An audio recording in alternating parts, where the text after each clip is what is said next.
Man, it's been a while. It has been a while.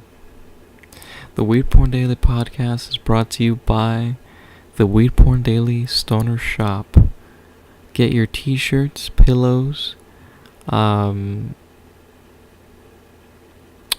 cases, iPhone skins, laptop skins, hoodies, plenty of merch, plenty of pot-related products.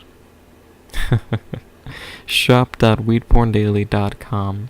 The best-selling product right now is the Nug textured pillow. Bury your face in nugs. It's literally just a pillow with like a full nug texture on it. It just looks like nugs. It's a nice. It was a nice ounce of some what was it? It's not tangerine kush. It's mango kush. It was mango kush. So bury your face in some fruity sativa mango kush by going to shop.weedporndaily.com. Support us. That really, the shop pays for my paycheck. It pays for all the work that I put into the website. I don't really get any money from donations. It just pays to keep the site literally alive. And then the work that I do gets paid off by the products that you buy. So I truly appreciate it. As I mentioned, you can donate by going to weedporndaily.com/contribute. And if you donate, you guys contribute towards future contests and giveaways. Like all the money that you donate, it goes back to you. You know, I'm not getting any of it. Donations of $4.20 and above get a shout out on the blog. Donations of I think $14.20 and above get a goodie bag, and donations of $100 and above get a free blowjob from me. Oh yeah. Promise to go slow. Other than that, really would appreciate the donations. We've gotten a few lately. We need like a bit more to do another giveaway, but I'm really excited to do the next giveaway. I got big plans for that one. And that's it. We got no sponsors. If you want to sponsor us, just shoot us an email at contact@weedporndaily.com and shoot us an offer. We would love to hear from you. We've got plenty of Super Stoner followers. I think on Tumblr we've got almost 50,000 followers. Twitter not that much. We got like a little over 2K. But we're growing, and our actual page views. We have a lot of page views. If you guys want statistics, I'll email them to you. I don't want to reveal those over air just yet. And that's it. I think I pimped enough. Like 3 minutes of pimping there. Welcome, you guys. I'm Grouch. You can, of course, follow along at WeedPorn Daily Twitter at WeedPorn Daily. We got an Instagram now, Ganja Grouch, and yeah. Oh, and follow us on or subscribe on YouTube. We've been posting videos nearly every day. That's youtube.com/user/WeedPornDaily. It's been a while, you guys. As you can tell, the audio is way better. I actually got my hands on a professional podcasting microphone. Just got it for free. It was quite a beautiful gift. It's like the heavens just wanted me to podcast more for you guys. So I got this set up now, and I was actually trying to record a video earlier for a new Weed Porn Daily TV segment where I discuss the news. And I show you guys some videos, either like news footage or documentaries, or just, interesting information that I find video-wise. And just talk about it a bit, do some commentary, maybe rant, depending on the subject matter. And I couldn't fucking record it. Like, I've been having problems with the camera lately where I'll get into the zone, and the camera records 25 minutes at a time, and I'll nearly hit the 25-minute mark, and I guess it just uses so much battery to record video that it dies right before, the timer goes off. Like, I have a little, 25-minute timer, so I know. And it'll shut off, and when the camera actually shuts off early like that because of a battery death, you get a lot of video problems, like the video either just won't compile, or you won't have any audio, or the audio gets cut off at some points. We actually had that problem recently with Magic Flight Box breakdown video we did. It was 25 minutes long, and halfway through the video, the audio just fucking went halfway. It was fucking... I had to do some post-processing to fix it, luckily. But it also happened before where I did like a news update video for you guys, like a touching grounds on WeedPornDaily type video, and I lost all the audio because the battery died. So basically I need to manage my batteries a bit better. I got no one to blame but myself. But I'm here now, and I'd like to touch on the stuff that I just can't seem to capture video-wise. So I'm like, let me just podcast it. If I can get it to your eyes, at least let me get it to your ears. So today I want to talk about one news article and one documentary-esque video that I saw. And if you want to follow along, you can go to WeedPornDaily.com and hit the Weeducation button up top. Actually, if you want to follow along, exactly, go to blog.weedporndaily.com/tagged/news, and you'll find the news article that I'm talking about. This was really tragic news, really disheartening. Teen narrowly escapes death after smoking synthetic marijuana. This is brought to us by CNN. Hospital staff removed Emily Bauer's breathing tube and stopped all medication and nourishment at 1:15 p.m. December 16th. Only morphine flowed into her body as the family waited by her side in her final moments. But the next morning, she was still alive. "Good morning, I love you," her mother told Emily as she approached the bed. A hoarse voice whispered back, "I love you too." Emily was back. Her family said the drug that landed the Cypress, Texas teenager, then 16, in the ICU 2 weeks earlier wasn't brought from a dealer or offered to her at a party. It was a form of synthetic weed packaged as potpourri that she and her friends bought at a gas station. I'm not going to read the whole article. It's a couple pages long. It's a good read though. I would check it out. But basically, don't smoke fake weed, guys.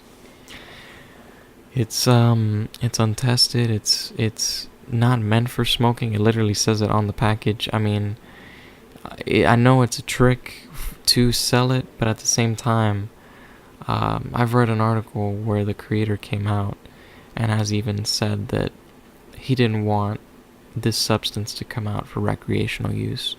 He created this synthetic chemical, the original chemical that all these derivatives have come from.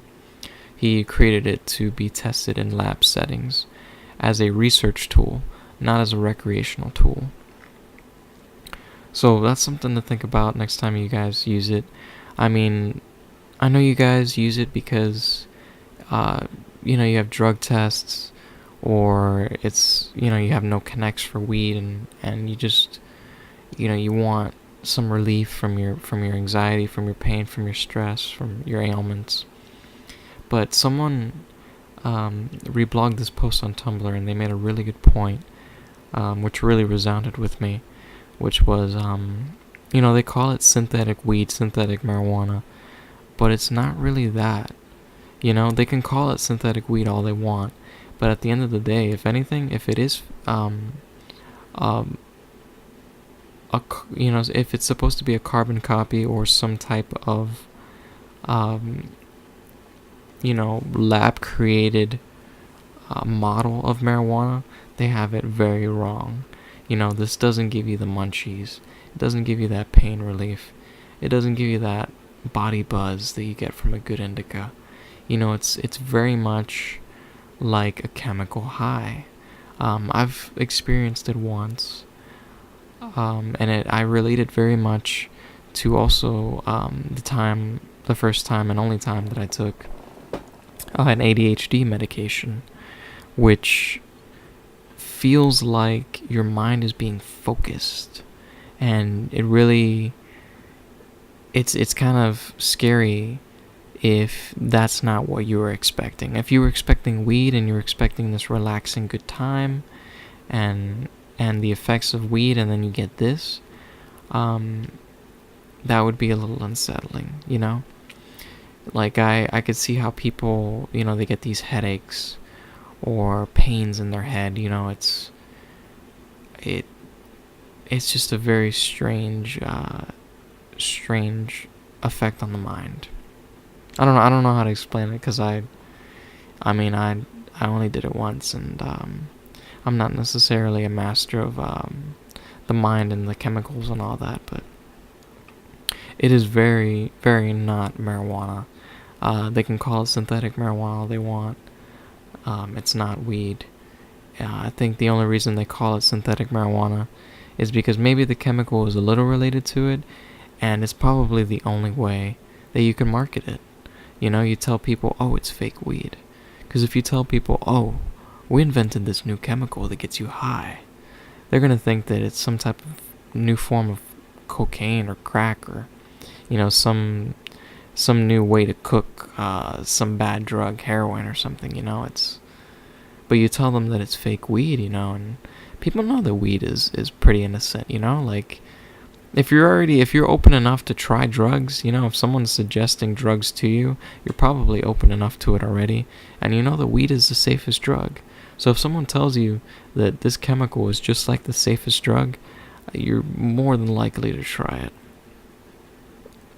But I don't know. I do know that I want to take this bong rip. I have a bowl packed here of a sativa dominant hybrid. I'm not sure the strain. I don't really care because it's super fucking tasty. Oh, and it stinks to high heaven. Like, you open up the jar and the room is just filled with this, like, fruity yet kind of not musky, but like sour smell. It's nice. And just when you crack open the nugs, if you're not staring at the glistening crystals, you're just lost in that smell that comes out of it. But yeah, enough romancing, man. I tested it a while ago with this mic. You can't actually pick up the bong rip. It's really disappointing. Like, you pick up my voice really well, and you pick up ambient sound really well. Like, I accidentally left the mic on across the room, and I was playing movies, and you can actually, hear the movies echoing into the microphone. So it picks up sound, like, really well, but it just can't pick up a percolator, I guess. And I tried to literally press the bong against the microphone and hope that the vibrations would somehow carry over, and to no avail. But I'm gonna take this bong rip. You guys will hear me exhale or something, or cough, or yell out of happiness, I don't know. Using the homemade wick. I don't know if you guys have heard about it. I've been talking about it in WeedPornDaily TV videos. I recently made a few wicks, and it turned out very successful, especially for the first time. So successful, in fact, that I plan on selling them in the future, and I also offer them in the goodie bags. So another incentive to donate. Cheers, guys.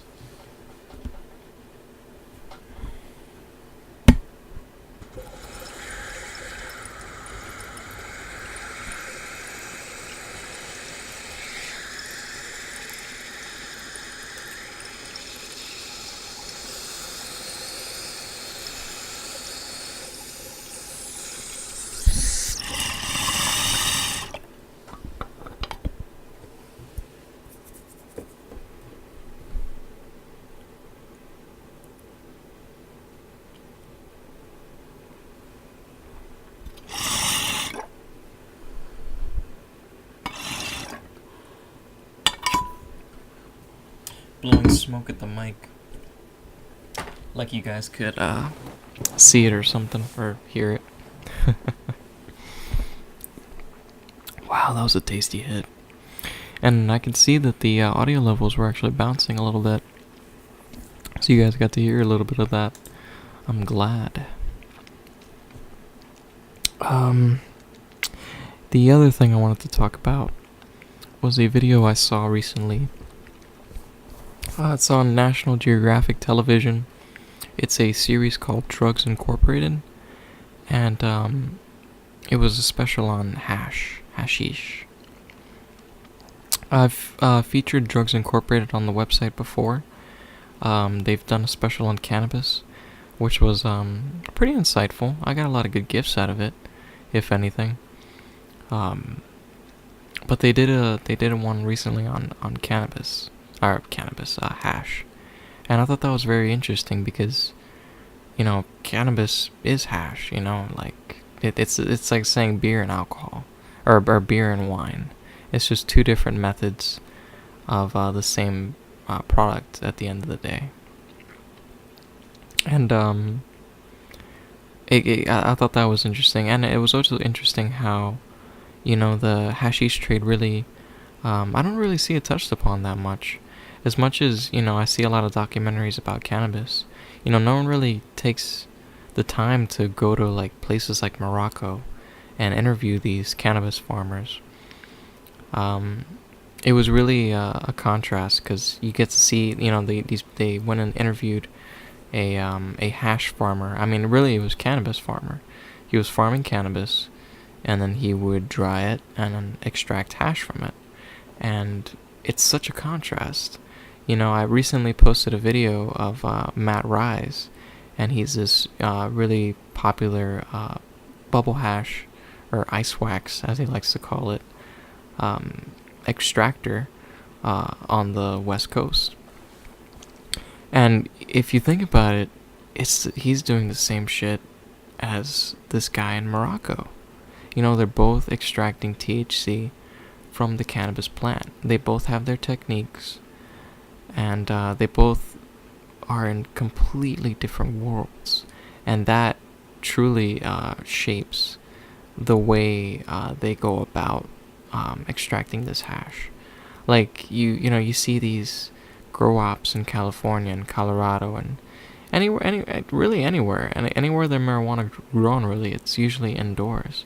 And you see these elaborate setups where people, they have a cooling system, they have HPS, CFL, LED lights, they have, carbon filters, HEPA filters, they have, these very, very elaborate, almost labs to grow cannabis. And, even the processes they go through, they get these clones, and the clones are put in, rock wool sometimes, these, fake, synthetic, essentially, well, I don't think they're synthetic, I think they're real, but they look fake as fuck to me. They get placed in this lab-like setting and put under light and humidity, and, and then, they get transplanted and all that, and the reason they use clones is because they're trying to get a particular strain and this and that, and just so much care going into it, and a lot of sterility, and just so much work.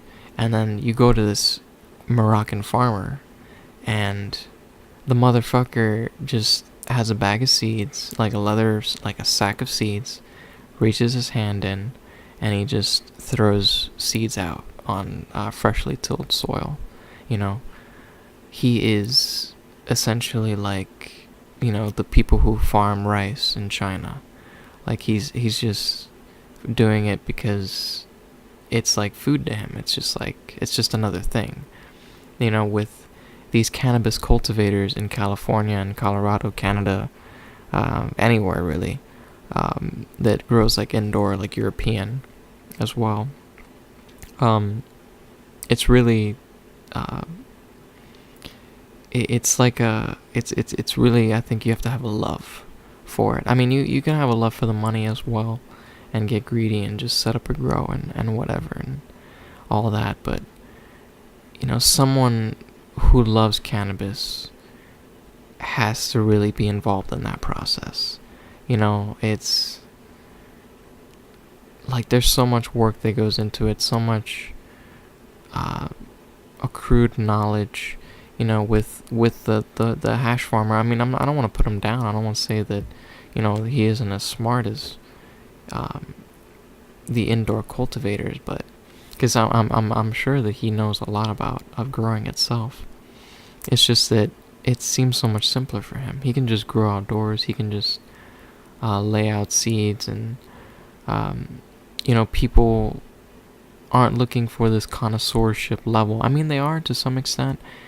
Even in the episode, they discuss how there are different grades of hash, but I'm very sure that it's just different microns, which happens in California as well. You get maybe some sour diesel bubble hash, and you'll get like a 93 micron, but they'll have like a 100 or like a 112 or whatever, like a higher grade.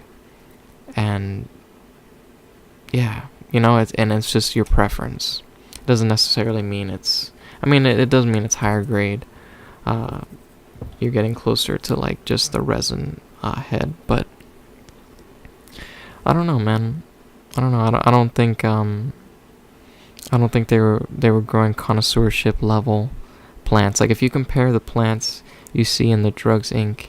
hash episode to some of the plants you see grown in some of the top indoor grows or even outdoor grows in California. You see some of these Jorge Cervante videos with 10-foot cannabis plants.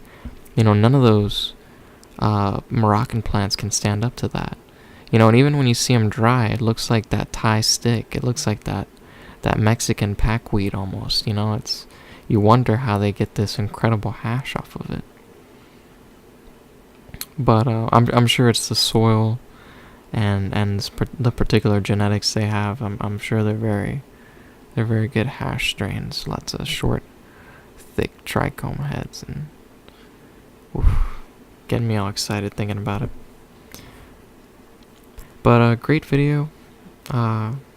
Rambled for a bit there, but I hope you guys get the idea of it. It's very interesting. Or maybe it's just me. Maybe I got my head up my own ass, and I'm not seeing any videos from like the Middle East or Morocco or anything. But it's nice. It was nice. They also have a humorous element. I don't know if they meant it that way, but you can actually see it on YouTube.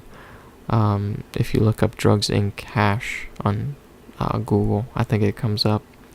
They interview these two drug smugglers from Europe, and these guys are just, you wonder how they get away with it, man. Like, you can tell they're buffoons, but somehow they can traffic hash internationally. I mean, literally in one segment, the guy, like, their method is they take the hash and they compress it into bricks, and then the bricks are just duct taped to their body, and then they wear a shirt and a jacket, like some thick clothing.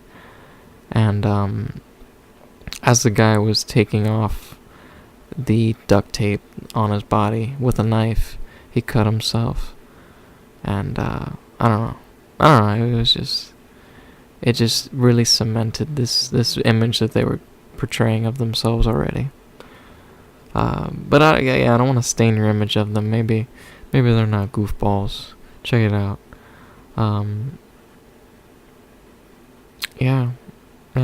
That's all I can really remember from the video, the intro and those two motherfuckers.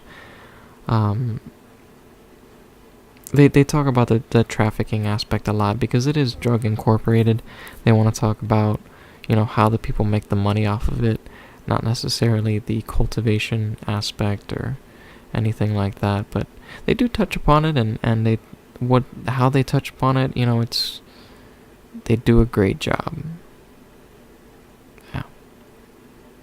So that's enough of me sucking the Nat Geo dick.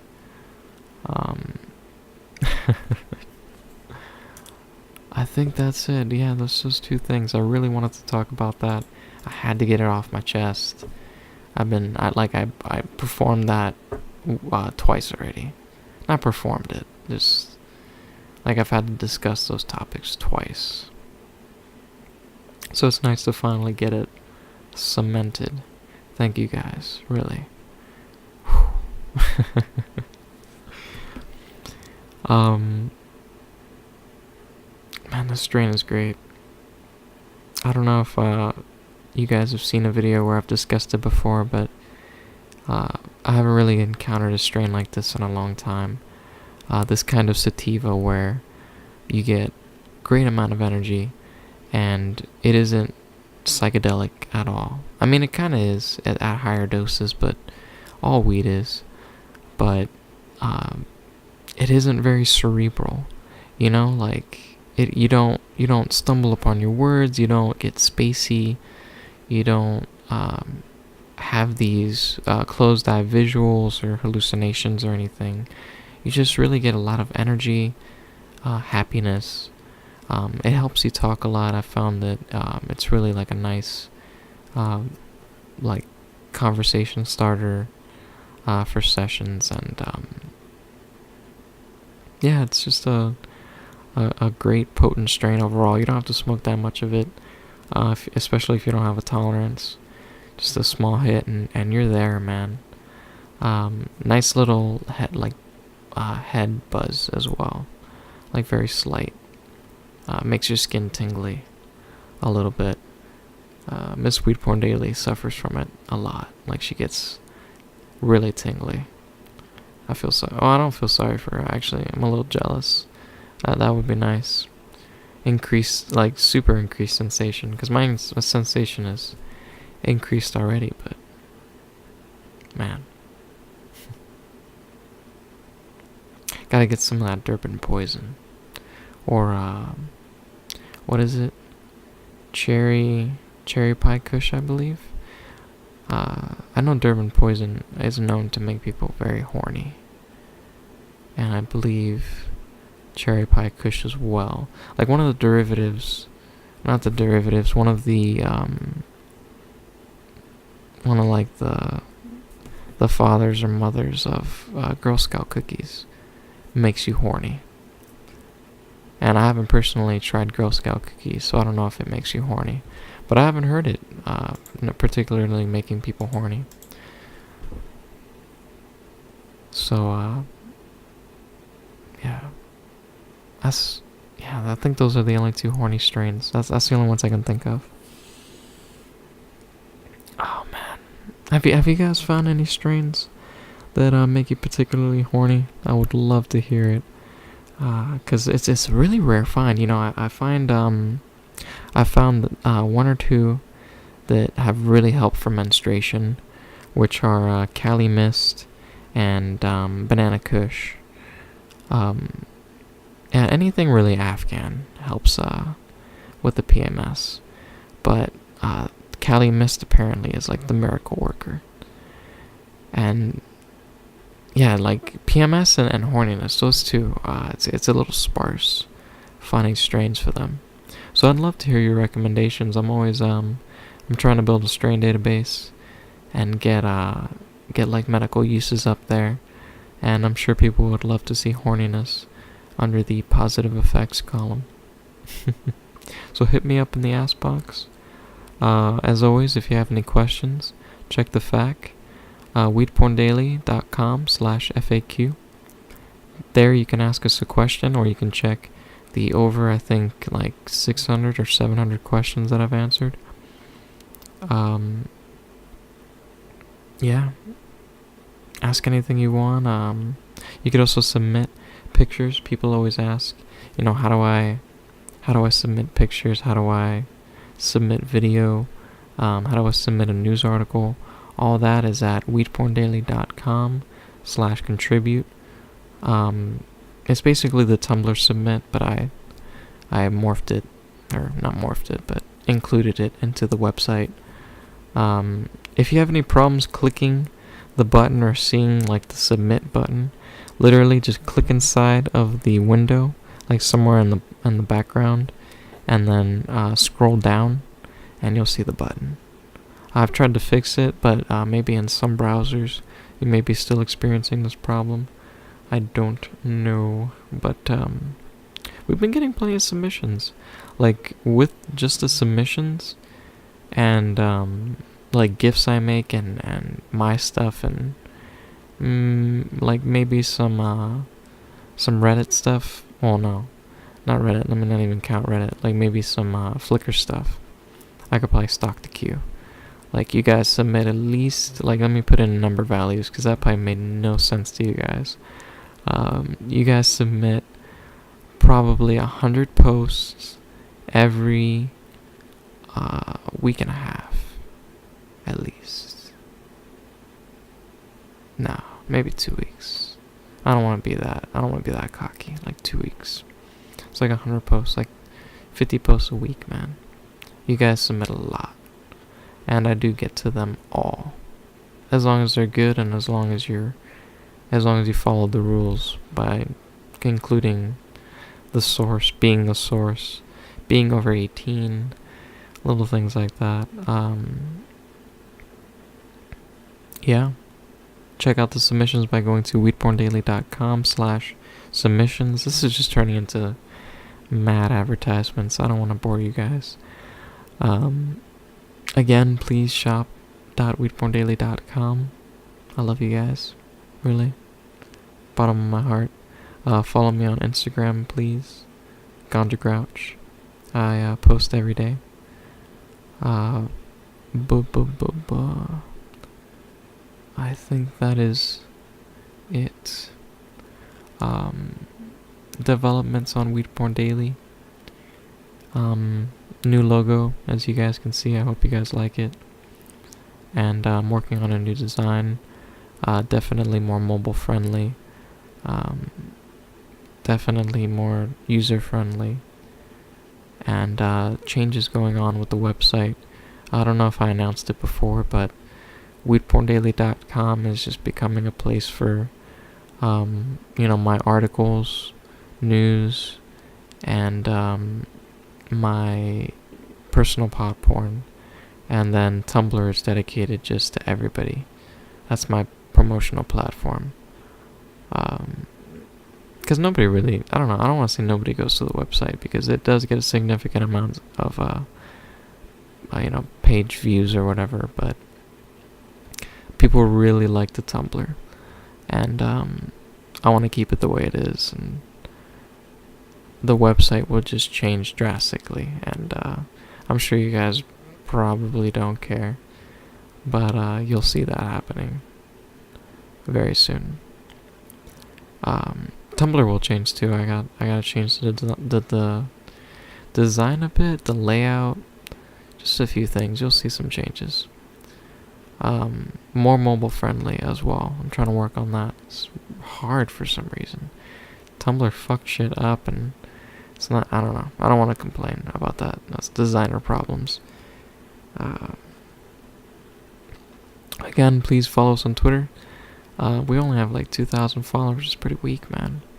And I try to post pretty consistently. I reply to everybody who talks to me, especially with GIFs. I like GIFs. You get them on Twitter too. If you guys are on Tumblr, you know what I mean. And yeah, that's it, man. I'm rambling. There's not much to talk about. I mean, there's a lot to talk about, but I don't want to bore you guys. I've bored you guys quite enough already. Thank you guys for joining me. It was a nice session. I hope you guys blew much smoke or vapor, or maybe just if your liver was processing some THC, that'd be awesome too. That would be very awesome. I hope you guys are smoking so much that you fall back into your chair and it feels like there is no chair.